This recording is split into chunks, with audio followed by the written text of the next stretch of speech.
When choosing between a deadlock and a sashlock, it's essential to understand their distinct functionalities. A deadlock is a lever, key or cylinder operated lock that secures a door solely through a deadbolt. It is usually a single straight shooting bolt with a square edge. This type of lock requires a key to engage or disengage the bolt, offering a high level of security. They are suitable for external doors where unauthorized access prevention is paramount, but no door handle is required. A sashlock combines both a latch bolt and a deadbolt within a single unit.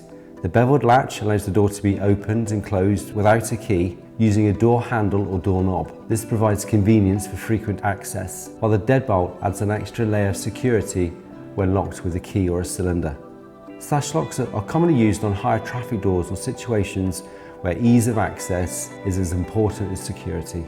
Ultimately, the choice between the two depends on the specific security needs and usage patterns of the door.